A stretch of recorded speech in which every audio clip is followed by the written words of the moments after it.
ఇప్పుడు మీకు ఇష్టమైన జెమినీ టీవీ సీరియల్స్ ని టీవీలో టెలికాస్ట్ అయిన వెంటనే సన్ నెక్స్ట్ లో మాత్రమే చూడండి. నీ కూతుర్ని మనకు దూరం చేసిన వాడి మీద కోపం నీకు లేదా?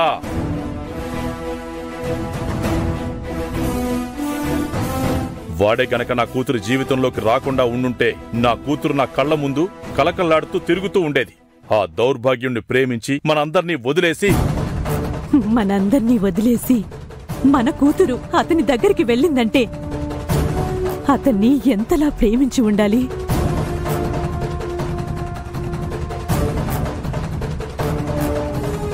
అతను నా కూతుర్ని ఎంతగా ప్రేమించి ఉంటాడు.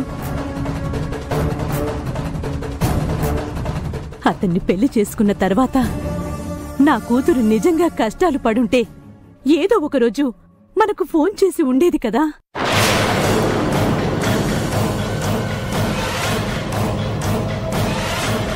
దురదృష్టం కొద్దీ అది చనిపోయింది.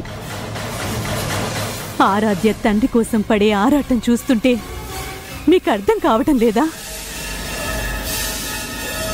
అల్లుడు తల్లి లేని లోటు లేకుండా కూతుర్ని ఎలా పెంచాడో.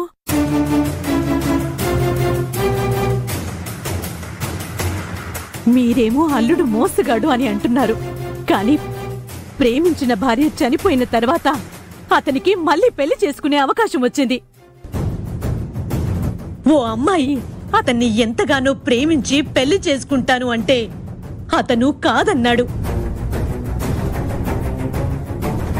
అంటే అతను ఎంతటి నిస్వార్థపరుడో మీకు అర్థం కాలేదా?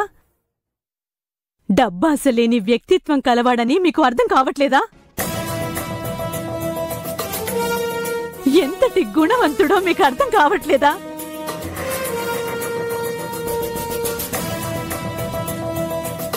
అవునన్నా, బావ చాలా మంచివాడు, అమాయకుడు.